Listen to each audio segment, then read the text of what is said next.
దేవుని పరిశుద్ధ నామమునకు మహిమ చెల్లునుగాక. ప్రతినిత్యం ఇలా వాగ్దానం చూస్తూ మిమ్మల్ని మీరు బలపరుచుకుంటూ అనేకులను మీరు బలపరుస్తున్నారు. ఈవేళ ప్రభు మనకి ఇస్తున్న వాగ్దానం సామెతల గ్రంథం 11వ అధ్యాయం 28వ వాక్యాన్ని ప్రభు మనకు వాగ్దానంగా ఇస్తున్నారు. నీతిమంతులు చిగురాకు వలె వృద్ధి నొందుదురు. దేవునికి స్తోత్రం. మీరు చెట్లు చూస్తూ ఉంటారు కదా, ప్రతి చోట వృక్షాలు ఉంటాయి. దేవుని సృష్టిలో ఇది ఒక భాగం. ఆ చెట్ల తాలూకా చిగురు చూడండి, మీరు ఎంత ఆనందంగా ఉంటుంది. వర్షాకాలం వస్తే ఇంకా ప్రతి చెట్టు తొప్ప ఏంటి, ఇంకా ముళ్ళ కంపలేంటి, ఇంకా ఏదైనా ఎంత చెత్త చెట్టు అయినా సరే వర్షాకాలం రాబోతుకి, ఆ నీరు పడబోతుకి అది ఏం చేస్తూ ఉంటుందంటే చిగురిస్తూ ఉంటుంది. దేవునికి స్తోత్రం.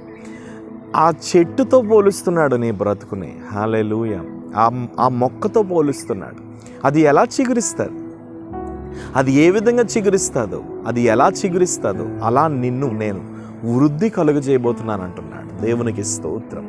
నువ్వు ఎప్పుడు కూడా నా జీవితం అయిపోయింది, నా బ్రతుకు వేస్ట్, నా లైఫ్ వేస్ట్, నా జీవితం వేస్ట్, నేనే వేస్ట్, ఇంకా నాకు ఎవరు లేరండి, ఇంకా కొలాప్స్ అయిపోయిందండి నా లైఫ్, ఇంతటితో ముగించేసుకో. ఎంతమంది అండి సూసైడ్ చేసుకొని చనిపోతున్నారు.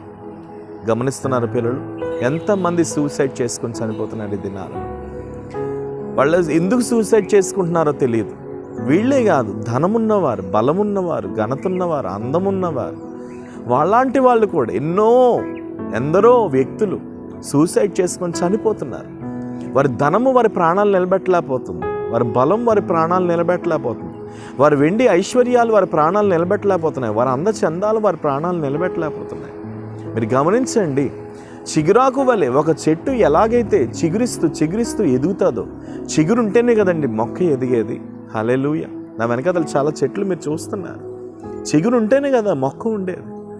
ఆ చిగురు అలా దినదినం ఆ చిగురు వస్తూ ఉంటేనే ఆ మొక్క ఎదుగుతూ ఉంటుంది. ఆ ఎదుగుతున్నటువంటి ఆ మొక్కను బట్టి, ఆ చిగురుని బట్టి, ఆ చిగురు వస్తూ ఉంటే మొక్క ఎదుగుతూ ఉంటే, చిగురు వస్తూ ఉంటే మొక్క ఎదుగుతూ ఉంటుంది. అలా వృద్ధిపరచబడుతూనే ఉంటుంది.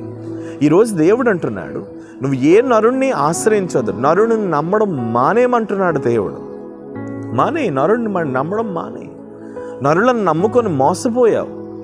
ఈరోజు ఈ వాగ్దానం చూస్తున్నా, నీవు నీ భర్త విడిచిపెట్టేశాడని ఏడుస్తున్నావు. నువ్వు నీ భర్త ఎందుకు విడిచిపెట్టాడు, కారణం ఏంటి అని ఆలోచించడం మానేసి, నా భర్త విడిచిపెట్టినా నా దేవుడు విడవలేదు, నా తల్లిదండ్రులు విడిచిపెట్టినా నా దేవుడు విడవలేదు, నా అన్నదమ్ములు విడిచిపెట్టినా నా దేవుడు విడవలేదు, నా తోబుట్టువులు విడిచిపెట్టినా నా దేవుడు విడవలేదు, నా భార్య విడిచిపెట్టినా నా దేవుడు విడవలేదని విశ్వాసంతో బ్రతుకు.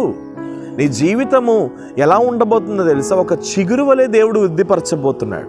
ఒకవేళ ఈ వాగ్దానం చూస్తున్న నీవు ఎండిపోయిన చెట్టుగా ఉన్నావా, వేసారిపోయిన చెట్టుగా ఉన్నావా, లేవలేని పరిస్థితిలో ఉన్నావా, కృంగుదల కలిగిన స్థితిలో ఉన్నావా, భయంకరమైన దుస్థితిలో ఉన్నావా, నువ్వు లేవలేకపోతున్నావా, నువ్వు అలసిపోయావా, నువ్వు వేసారిపోయావా, నాకెవరూ లేరని కృంగిపోతున్నావా? అయితే నీకు ఒక శుభవార్త.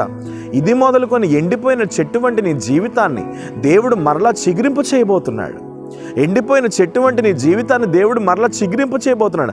ఆ చెట్టు మరలా చిగురించబోతుంది, అది వృద్ధిపరచబడబోతుంది, అది ఫలములను కాయబోతుంది, అది అనేకులకు ఆశీర్వాదకరంగా మార్చబడబోతుంది. హల్లెలూయా. కాబట్టి ధైర్యం తెచ్చుకో నా ప్రియమైన కుమారుడా, కుమార్తె. నువ్వు ఏ విషయాన్ని బట్టి కృంగిపోవద్దు. ఏ నరుడు నిన్ను విడిచిపెట్టినా నీ దేవుడు నిన్ను విడిచిపెట్టడు.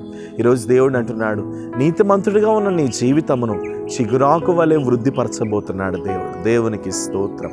ప్రేమ కలిగిన పరిశుద్ధ తండ్రి, ఎంతమంది ఈ వాగ్దానం చూస్తూ ఎండిపోయిన చెట్ల వలె, వేసారిపోయిన వృక్షాల వలె, లేవలేని పరిస్థితులలో, కృంగిపోయిన పరిస్థితులలో నా బ్రతుకేంటి, నా లైఫ్ ఏంటి అని ఏడుస్తున్నవారు ఇప్పుడే యేసు నామములో చిగురాకు వలె వృద్ధి పొందుదురుగాక. ఎక్కడైతే వారి ఆశీర్వాదం ఆగిపోయిందో, ఎక్కడైతే వారి దీవెన ఆగిపోయిందో, ఎక్కడైతే వారి ఫలింపు ఆగిపోయిందో, అక్కడ నుండే మరలా నూతనముగా ప్రారంభించుదురుగాక యేసు నామములో. మీరు ఆశీర్వదించండి ప్రభు, ఫలింపును దయచేయండి. ఎవరు చేయి విడిచినా వారి చేతిని మీరు వదలొద్దు. మీ చేతులకు అప్పగిస్తున్నాను.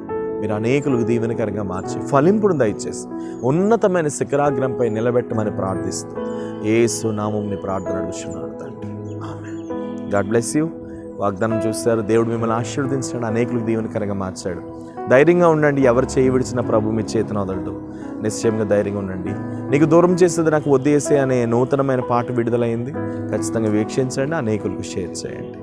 అవసరం ఉంటే కాంటాక్ట్ చేయండి. ఖచ్చితంగా మీ కొరకు మేము ప్రార్థన చేస్తాం. Praise lord.